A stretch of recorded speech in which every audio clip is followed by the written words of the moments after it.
Robert Huo. Novel Perjalanan Sang Milioner. Bab 126. Wajah Freya semakin merah. Sebelum dia menjawab, seorang gadis lain berkata lagi, menurutku, sekarang mungkin bukan suami, tapi nanti ke depannya pasti. Tadi aku mendengarnya bahwa dia bilang baju kamu dan ibumu lupa diambil, dia sengaja mengantarkannya. Jika tidak salah lihat, itu tidak hanya jaket saja, masih ada pakaian dalam, bahkan pakaian dalam saja juga diganti. Aku tidak percaya tidak terjadi apa-apa.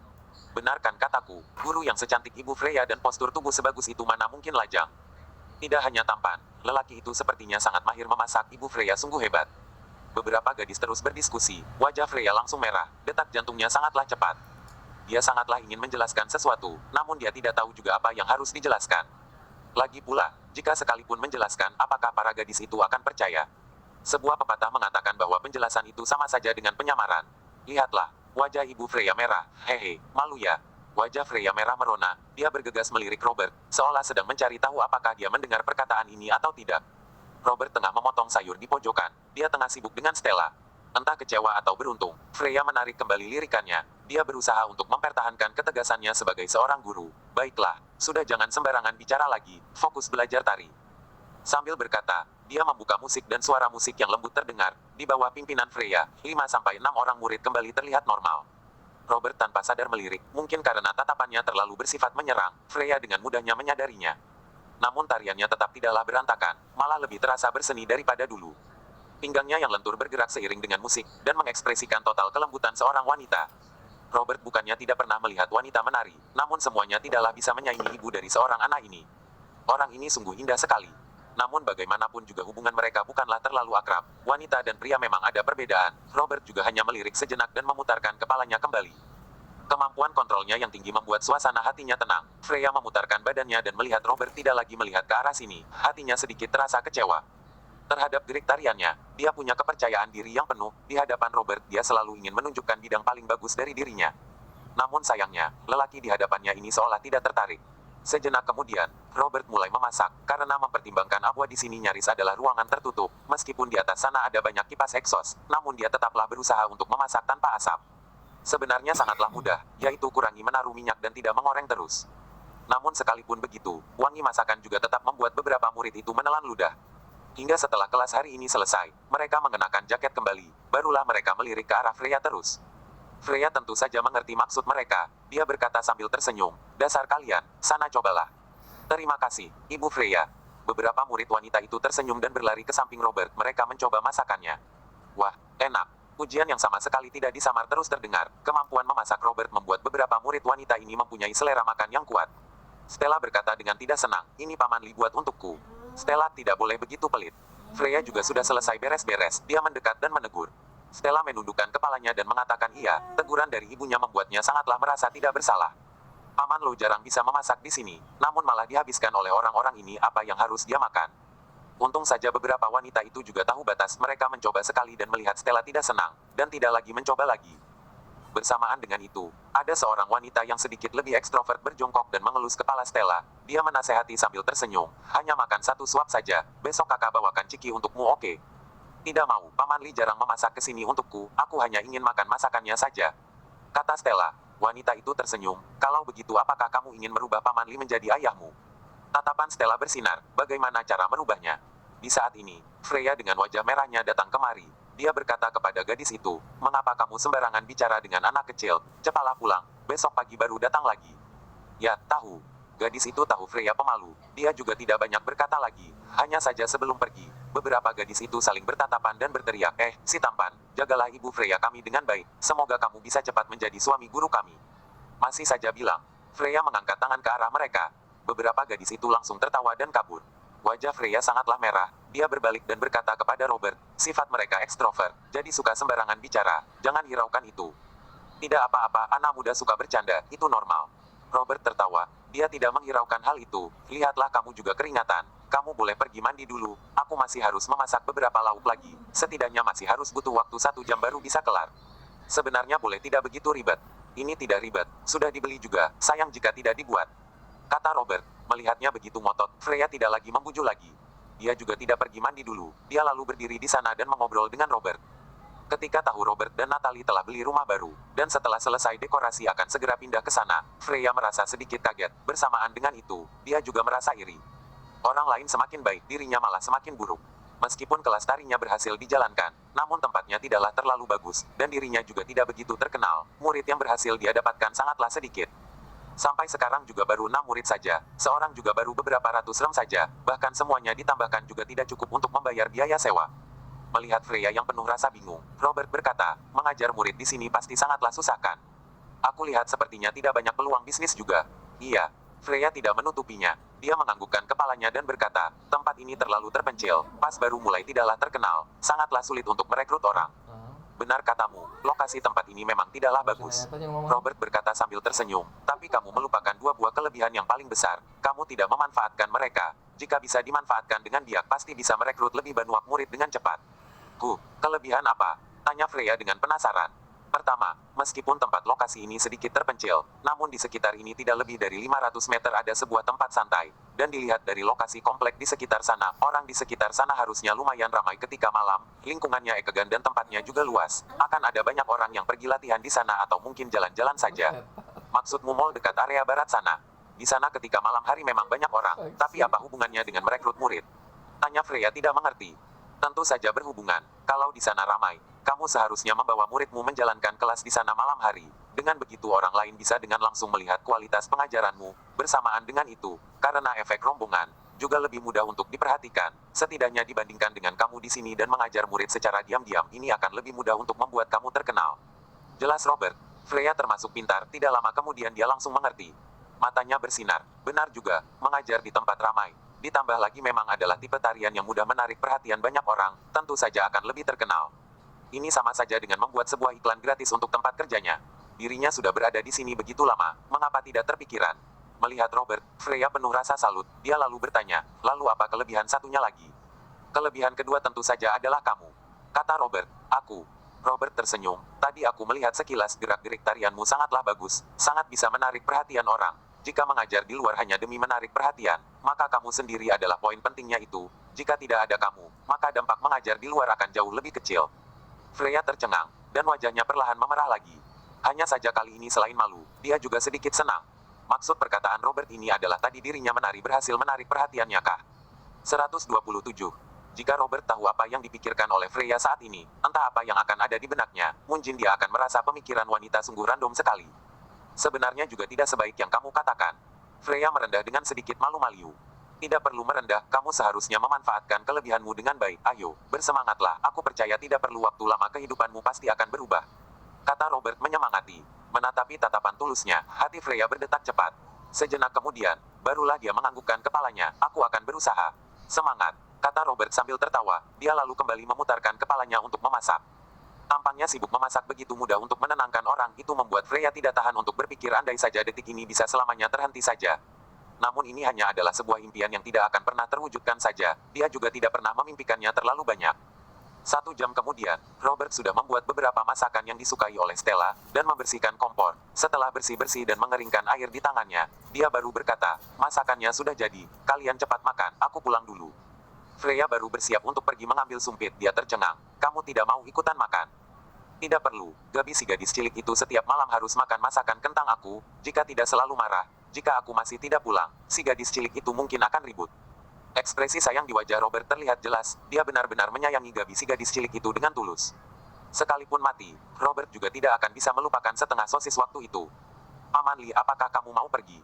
Aku tidak menginginkanmu pergi. Ketika sedang ragu harus memasakan yang mana, Stella berdiri dan menarik baju Robert. Robert berjongkok, dia berkata sambil tersenyum, Paman masih akan datang setelah pergi, lain kali apa yang ingin kamu makan tinggal bilang ke Gabi saja. Asalkan aku memberitahunya kamu pasti akan datangkah? Tentu saja, asalkan ibumu tidak merasa kacau saja. Stella bergegas memutarkan kepalanya dan menatapi Freya, dia bertanya, Freya, apakah kamu akan membenci jika Paman Lee sering datang? Freya mana mungkin akan benci, dia sering tanpa sadar berharap Robert bisa sering datang ke rumah, tidak untuk yang lain. Setidaknya jika ada seorang lelaki saja di rumah, maka akan terlihat tidak begitu sepi. Namun di hadapan Robert, dia juga malu untuk mengatakannya langsung. Dia hanya bisa berkata, kita tidak boleh menyibukkan Paman Lee. Tapi jika kamu kangen dengan Gabi, kita boleh mengundang Paman Lee dan juga Gabi untuk bertamu ke rumah. Kalau begitu, tidakkah hanya Paman Lee bisa membuatkan makanan yang enak untukmu, kamu juga bisa membuatkan cookies untuk Paman Lee. Bagus sekali kalau begitu. Paman Lee, ibu sudah setuju. Kamu cepat pergi, kata Stella dengan senang. Anak kecil tidak menjaga perkataan. Robert tahu bahwa dia mengusir orang karena untuk segera bisa bertemu nanti. Robert lalu bangkit dan tersenyum. Dia berkata kepada Stella, kalau begitu aku pergi dulu, kalian makan dulu saja. Freya mengantarkannya Robert keluar. Dia sambil berjalan sambil berkata, terima kasih Tuan Lee, sudah banyak menyibukkan kamu, aku benar-benar tidak tahu bagaimana cara untuk membalas budimu. Bukan semua hal butuh balas budi. Manusia memang adalah makhluk sosial, saling membantu itu sangatlah normal, kata Robert. Freya juga tidak banyak berkata, dia juga tidak bertanya mengapa tidak pergi membantu orang lain yang membutuhkan bantuan. Dia malah datang untuk membantunya. Ada banyak lelaki yang tertarik dengan kecantikannya, tatapan mesum mereka selalu membuat Freya merasa jijik. Jadi sekalipun seberapa susahnya kehidupan, dia juga tidak menerima lelaki manapun. Robert ketika sedang bersama dia, tatapannya hanya penuh dengan menghargai, perkataannya penuh penyemangatan. Perasaan seperti ini sangatlah tulus dan bersih, tidak boleh ada sedikit pun kotoran. Asalkan Robert tidak memperlihatkan ciri khas yang sama dengan lelaki lain, maka Freya tidak akan pernah mencurigai dia. Mereka berdua sambil mengobrol dan juga turun ke bawah. Freya menatapi kepergian lelaki ini. Dia terus berdiri di depan tangga. Setelah beberapa saat bahkan hingga sosoknya menghilang, barulah Freya naik ke atas. Setelah kembali ke rumah, Gabi protes terhadap Robert karena tidak membawanya pergi mencari temannya. Robert hanya bisa membuat sebuah cincau yang enak barulah membuatnya senang kembali. Awalnya keesokan harinya, hari Minggu, Natalie mau membawa Robert pergi mencari Pansimi. Namun Pansimi menelepon. Dia mengatakan hari ini tidak perlu Robert pergi lagi. Dia hanya perlu mengobrol bersama Natalie saja. Natalie tidak mengerti apa yang terjadi. Tidak jelas juga jika dibicarakan lewat telepon. Dia hanya bisa mengantarkan Gabi ke tempat Ardi. Sedangkan Robert pergi ke kantor karena dipanggil oleh Nova. Hari Senin. Mengapa dipercepat? Tanya Robert tidak mengerti. Sesuai dengan peraturan dulu, kenaikan keluar gaji seharusnya adalah hari Rabu terakhir di bulan 4. Namun entah kenapa pada tahun ini baru Senin minggu ketiga saja sudah mau mulai. Nova sebagai salah satu anggota yang pasti akan naik pasti harus pulang ke keluar gaji. Dia mencari Robert adalah untuk memberitahunya hal ini, dan sekalian mengobrol mengenai hal spesifik setelah pulang nanti. Yang paling dilihat ketika kenaikan adalah kemampuan ketika bekerja, hasil kerja, semua ini bisa diatasi oleh Nova. Satu-satunya yang membuatnya tidak yakin adalah kenaikan kali ini. Orang yang merekomendasikannya adalah Colin. Sampai saat itu pasti akan ada banyak masalah. Robert sekarang sudah bagaikan orang sakti yang bisa menyelesaikan semua masalah di mata Nova. Jika tidak tenang, maka tentu saja harus memanggil Robert untuk mendiskusikannya. Poin yang bisa mereka gunakan untuk mempersulit kamu tidaklah terlalu banyak. Aku percaya asalkan kamu menghadapinya dengan hati-hati, pastilah bisa melewatinya semua. Robert berkata sambil mengerutkan keningnya. Satu-satunya yang membuat aku merasa kurang baik adalah kenaikan kali ini dipercepat hampir 1 minggu. Pasti ada sedikit kejanggalan. Apakah mungkin karena Colin? Tanya Nova. Kamu tidak meneleponnya untuk bertanya. Sudah ditanya, namun dia juga tidak tahu. Robert berpikir sebentar lalu berkata, kalau begitu tidak perlu dipikirkan dulu, kamu persiapkan data-data yang berhubungan dulu, untuk mencegah mereka mencari masalah di bidang ini. Sisanya, hadapi saja nanti satu persatu. Nanti aku akan bersama kamu, dan ada bantuan Colin juga, seharusnya tidak ada masalah. Adanya perkataan ini, Nova juga lega. Dia menganggukkan kepalanya dan berkata, baguslah, kalau begitu aku persiapkan dokumen, kamu bilang dulu ke Natalie nanti. Besok akan pergi ke keluar gaji bersamaku, mungkin harus beberapa hari baru bisa pulang. Robert menganggukkan kepalanya. Setelah pergi dari kantor, dia tidak langsung pulang. Dia langsung pergi ke pasar dan memilih 2 ekor ayam betina muda, dan membawanya ke rumah Yakob. Beberapa hari ini dia sudah sangatlah jarang bertamu ke rumah Profesor tua. Griffin malah sering pergi, hingga kemarin barulah karena ada hal lain dan pergi. Patua penjaga pintu ketika melihat Robert datang. Dia terlihat sangatlah senang. Sudah datang, Profesor. Sound datang. Kamu ini, datang tinggal datang saja, mengapa masih membawa 2 ekor ayam betina? Sambil berkata, Yakob sudah bangkit dari kebun dan melirik Robert. Dia lalu menghempaskan nafasnya. Aku pikir masih harus meneleponmu dan mengundangmu barulah kamu akan datang. Robert tentu saja mengerti bahwa Yakob sedang bercanda. Robert lalu berkata sambil tertawa, justru karena merasa tidak enakan, barulah aku membawakan hadiah untukmu. Yakob melirik ke arah 2 ekor ayam betina itu. Kenapa, mau memasak ayam untukku? Orang lain memberi hadiah biasanya mempunyai makna khusus. Kamu ini malah pertama kali memberi resep makanan, kedua kali memberi ayam betina. Apakah nanti ketiga kali jangan-jangan kamu mau kasih aku micin? Robert berkata sambil tertawa, ini bukan dijadikan sup untukmu. Aku hanya merasa tempat ini luas, namun tidak ada binatang unggas jelas terlihat tidak bagus. Jadi aku membawa 2 ekor ayam muda ini untuk kamu pelihara. Mereka bisa memakan serangga dan membuang kotoran untuk membantu ekosistemnya. Yakob tercengang. Ini adalah pertama kalinya ada orang yang memberikannya ayam dan menyarankannya untuk dipelihara. Dia tidak merasa wow jika memelihara kucing ataupun anin atau bahkan kuda, tapi memelihara ayam malah membuatnya merasa seru. Asalkan orang yang datang ke kediaman Zhao, semuanya berusaha untuk membuat dirinya terlihat berkelas dan berlevel, sekalipun Griffin juga terkadang menunjukkan hal seperti itu. Hanya ada Robert saja yang setiap kali memberikan hadiah dan mengeluarkan kata-kata yang berada di luar dugaan orang. Namun cara Robert ini sangatlah cocok dengan Yakob. Profesor tua itu tertawa. Baiklah, ketika aku muda pernah juga memelihara beberapa waktu. Nanti kalau sudah melahirkan telur ayam, kamu ambil ke sini saja, tidak perlu uang. Kalau begitu kedua ayam betina ini aku juga tidak terima uang darimu. Jawab Robert. Yakob tertawa lagi. Kamu ini, memang tidak mau rugi. Baiklah, kita berdua sama-sama tidak hutang satu sama lain. Jika sudah datang, kebetulan siang nanti makan di sini saja, aku akan memasak mie untukmu. Robert juga tidak menolaknya. Dia datang ke sini memang untuk memperdalam hubungannya dengan Yakob. Jika dia mengundang sendiri, Robert tentu saja senang untuk menerimanya. Bersamaan dengan itu, Natalie juga baru turun dari klinik psikologi Pansimi. Dia bersiap untuk pergi ke tempat Ardi. Dia tidak memperhatikan bahwa di sebuah mobil di seberang sana, ada beberapa lelaki yang meliriknya dengan tatapan seram. 128. Semenjak ditampar oleh Robert di depan umum, Tiago terus saja dendam dalam hati. Dia awalnya ingin membiarkan Jack untuk membalaskan dendam untuknya, namun Jack tidak bersedia dan terus membujuknya untuk membiarkannya saja. Jangan mencari masalah dengan lelaki itu, jika tidak akan menyesal seumur hidup. Tiago marah sekali, dia langsung mengusir Jack. Sekalipun di sini bukanlah markas keluarga Huo, tapi karena kekuasaan keluarga yang besar, Tiago tetaplah dengan mudah menemukan orang yang bisa menemukan dirinya. Orang itu adalah preman di kota ini, dulunya berbisnis di pelabuhan. Setelah pelabuhan dibuang, dia lalu berpindah ke bidang mekanik. Namun karena namanya yang buruk, dia juga terus memikirkan bagaimana cara untuk menipu uang orang. Beberapa tahun ini bisnisnya teruslah tidak bisa besar. Dengan susah payah akhirnya mempunyai harta puluhan juta ram. Bagi orang normal, mungkin beberapa puluh juta sudah sangatlah banyak sekali. Tapi bagi keluarga Huo, itu sama sekali tidak ada apa-apanya. Orang ini mempunyai sedikit hubungan saudara dengan salah satu partner kerjasama dengan keluarga Huo. Ketika Tiago ingin mencari orang untuk membalas dendamnya, orang ini sekali mendapatkan kabar langsung merekomendasikan dirinya sendiri.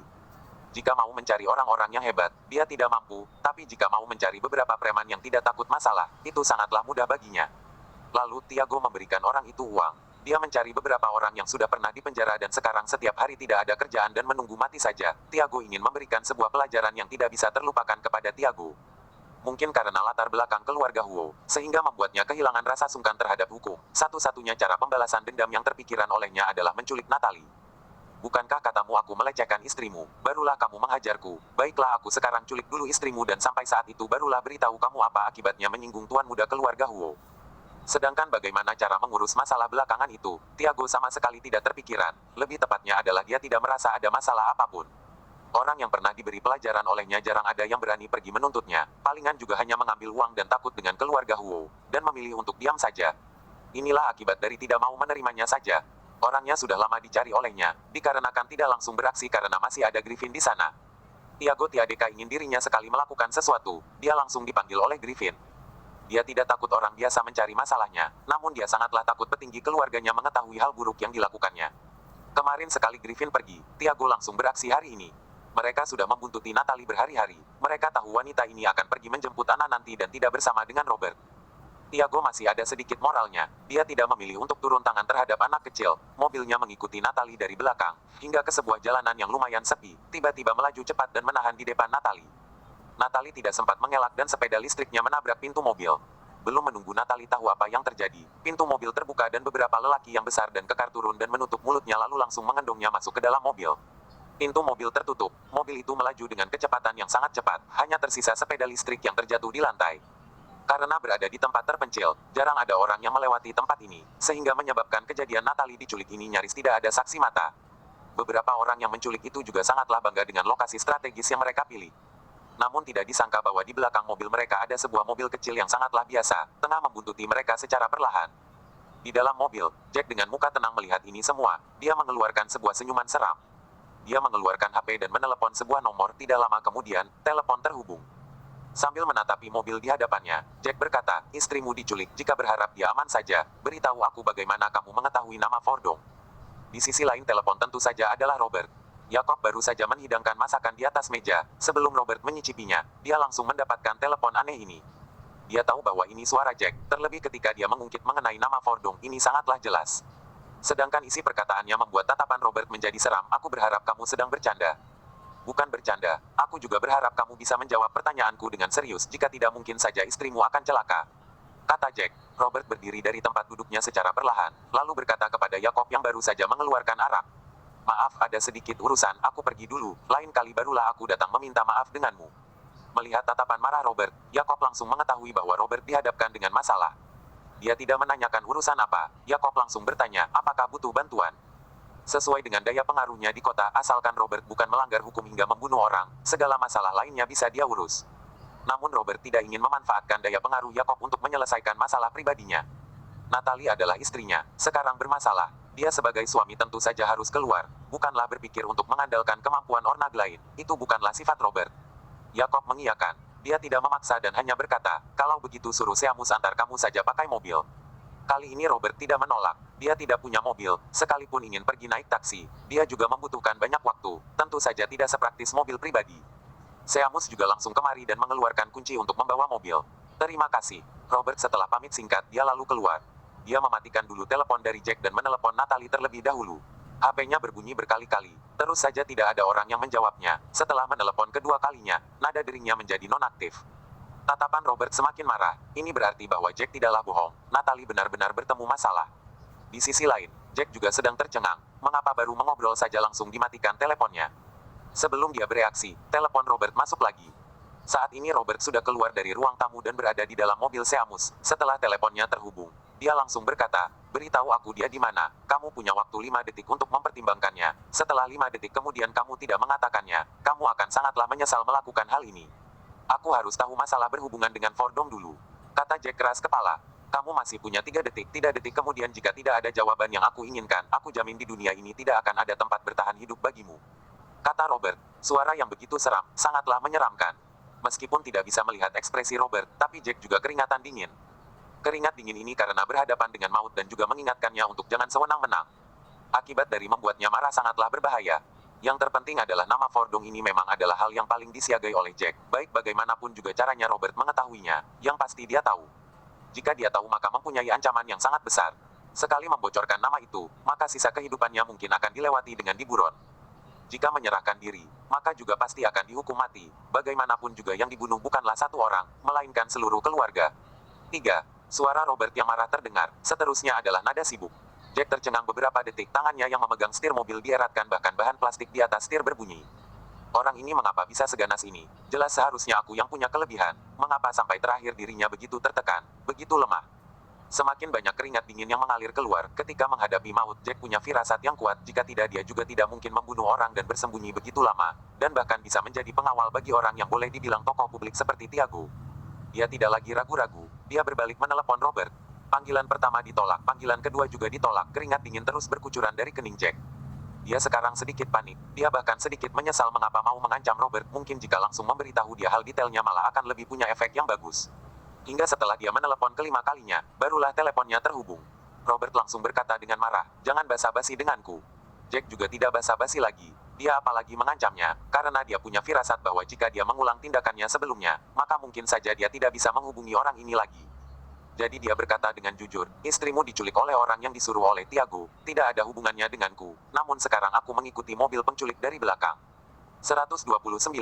Robert tidak menanyakan mengapa Jack jelas adalah asisten dari Tiago, mengapa bilang tidak berhubungan dengannya. Karena pertanyaan ini untuk sementara tidak berhubungan dengan keselamatan Natalie. Jika tidak berhubungan, maka dia tidak ingin tahu jawabannya. Beritahu aku lokasinya, terus laporkan tempatnya, teleponnya tidak boleh dimatikan. Suara Robert keras bagai besi, terdengar penuh dengan perintah. Namun Jack tidak merasa tidak nyaman, dia malah merasa sedikit masuk akal. Lelaki ini, seharusnya menggunakan nada bicara yang seperti ini untuk berbicara dengan orang lain. Dia adalah pemimpin sejak lahir. Setelah ragu-ragu sejenak, Jack tidak menanyakan kapan memberitahunya urusan Fordong, dia hanya mengatakan lokasi saat ini saja serta arah yang mungkin pergi. Di dalam telepon, dia mendengar Robert sedang memberitahu seseorang untuk melewati jalan mana. Setelah lewat sekitar 10 detik, HP-nya berbunyi lagi. Jika hal ini memang tidak berhubungan denganmu, setelah kejadian ini, aku jamin seluruh hidupmu akan tenang dan aman. Nada bicaranya tetaplah tenang, namun hal yang begitu susah ketika berkata lewat mulutnya, namun jelas terlihat begitu biasa saja, asalkan seolah dia mau, akan mudah untuk dilakukan. Yang paling membuat orang bingung adalah ketika mendengar kata ini, Jack benar-benar merasa lega. Yang dia mau sebenarnya bukanlah jawaban, namun melainkan adalah untuk menghilangkan rasa tidak tenang dalam hatinya. Nama yang dulu, masa lalunya, dia tidaklah menyesal, namun juga tidak berharap mempengaruhi kehidupannya nanti. Usianya sudah semakin besar, dia tentu saja akan memperhatikan banyak hal, baik orang yang mindsetnya sekuat apapun juga tetap sama saja. Seamus mengendarai dengan cepat, mobilnya melaju dengan cepat di antara mobil, hanya waktu 15 menit saja mereka sudah menemukan mobil Jack. Mobilnya melaju lebih cepat lagi, dan bersampingan dengan mobil Jack, Seamus melirik ke arah lelaki dalam mobil tengah menunjuk ke arah sebuah mobil di depan sana. Seamus menatai Robert dan bertanya, apakah perlu menghalangi mereka? Tidak perlu, ikuti mereka, kata Robert dengan tenang. Seamus menganggukkan kepalanya. Dia mengikuti mobil itu dari belakang dengan jarak yang tidak jauh dan tidak terlalu dekat juga. Bersamaan dengan itu, dia juga melirik Robert dengan sedikit penasaran. Tadi perbincangan di dalam telepon didengar semua olehnya. Sampai saat ini, dia sudah mengerti bahwa di dalam mobil itu pasti ada orang yang sangatlah penting bagi Robert. Seharusnya, dia harus berekspresi sangat marah ataupun sangat khawatir. Namun sampai saat ini, Seamus masih belum melihat ekspresi seperti itu yang harusnya ada di wajah Robert. Dia terus saja tenang. Biasa saja, palingan saja tatapannya yang terkadang berubah marah. Ini bukanlah ekspresi orang biasa, sekalipun adalah Seamus sendiri. Ketika bertemu dengan masalah serupa juga sangatlah susah untuk mempertahankan kondisi seperti ini. Kalau begitu, seorang lelaki dari keluarga biasa, bagaimana caranya dia melakukannya? Dia sudah mencari tahu latar belakang Robert. Seamus sudah mencari tahu untuk Yakob, istrinya termasuk penganggur. Mertuanya membuka sebuah toko buah-buahan kecil. Dirinya sendiri adalah anak yatim piatu. Di kota ini sama sekali tidak punya saudara. Satu-satunya pencapaiannya adalah menjadi supir bagi general manajer di kantor cabang keluarga Ji. Baik dari segi manapun, dia jelas terlihat sangatlah biasa saja. Namun Yakob malah sangatlah menyukainya. Tuan muda dari keluarga Huo itu juga sangatlah menyukainya. Bahkan patua penjaga pintu yang biasanya hanya suka berjemuran di balkon dan tidak peduli dengan para tamu juga sangatlah menyukainya. Orang ini mempunyai daya tarik yang susah dikatakan. Setiap orang yang mendekatinya pasti akan dengan tidak langsungnya tertarik dengannya. Sedangkan setiap gerak-geriknya juga tidak pernah membuat orang yang menyukainya kecewa.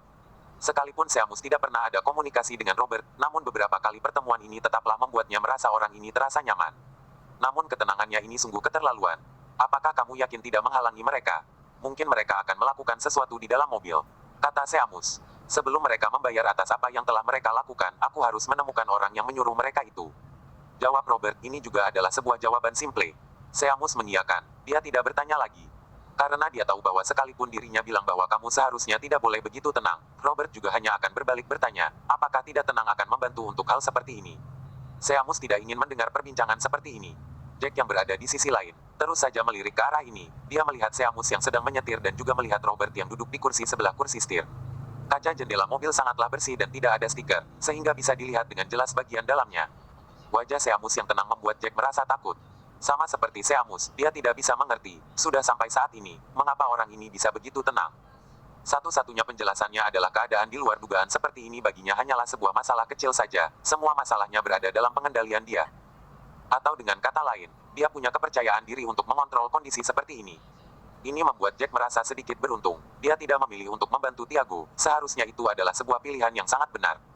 3 buah mobil, 1 di depan 2 di belakang, bersama-sama melewati area kota dan pergi ke arah area barat laut yang agak sepi.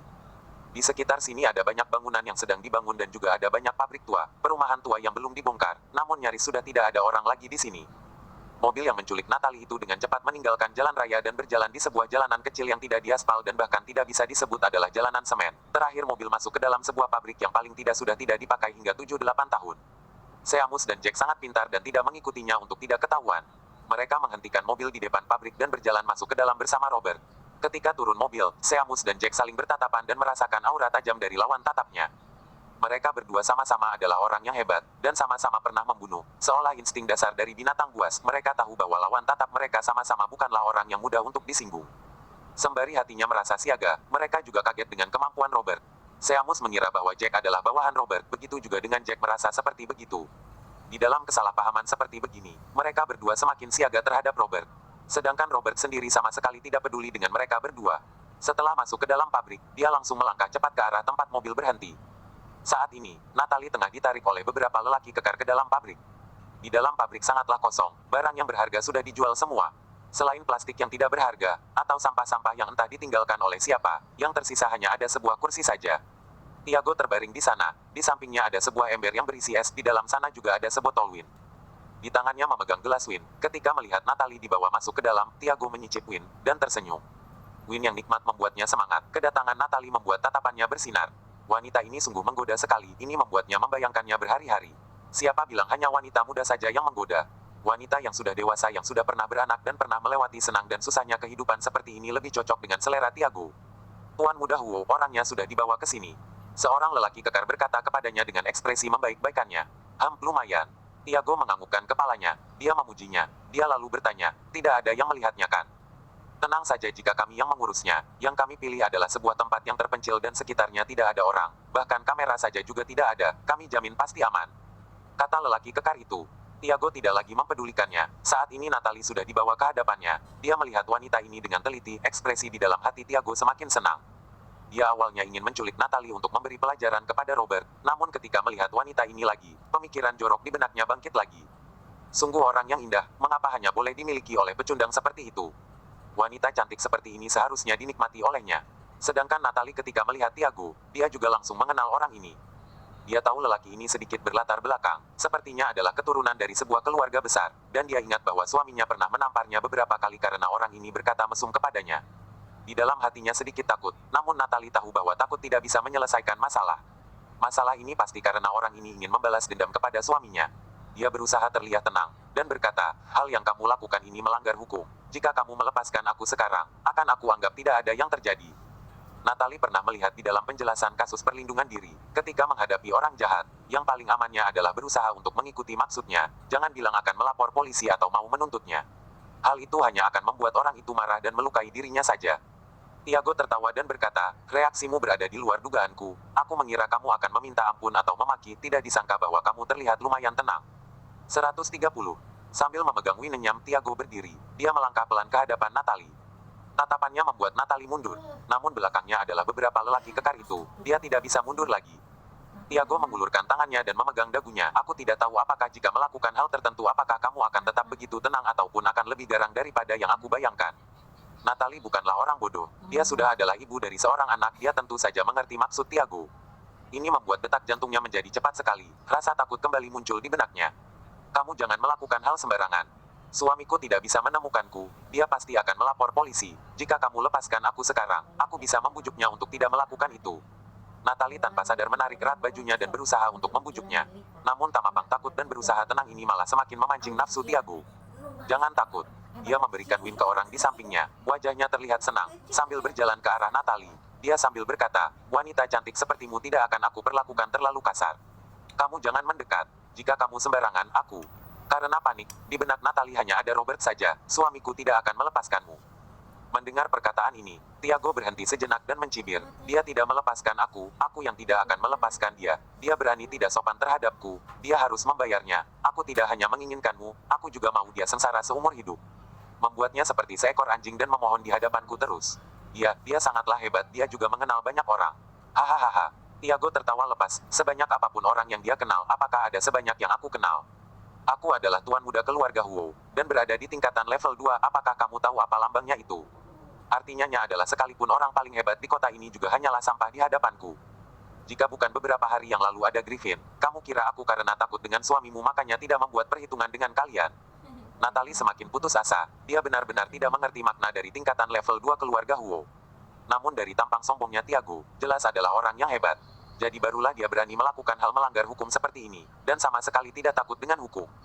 Tiago semakin mendekat, Natalie sama sekali tidak punya jalan mundur. Dia hanya bisa menatapi lelaki berekspresi mesum di hadapannya terus mendekat, dan mengulurkan tangan ke arahnya. Di detik itu, Natalie ketakutan parah. Tiago juga merasa dia ketakutan parah. Di dalam hatinya masih sedang membayangkan hal yang akan terjadi nanti. Bersamaan dengan itu, tangannya menyentuh wajah Natalie. Sentuhan lembut itu bahkan membuatnya gemetaran. Sungguh luar biasa, hanya kulit saja begitu membuat orang tersentuh. Jika benar-benar melakukan sesuatu, bukankah itu akan nikmat sekali? Di saat ini, Natalie tiba-tiba menjerit dan mengangkat tangan lalu menamparnya.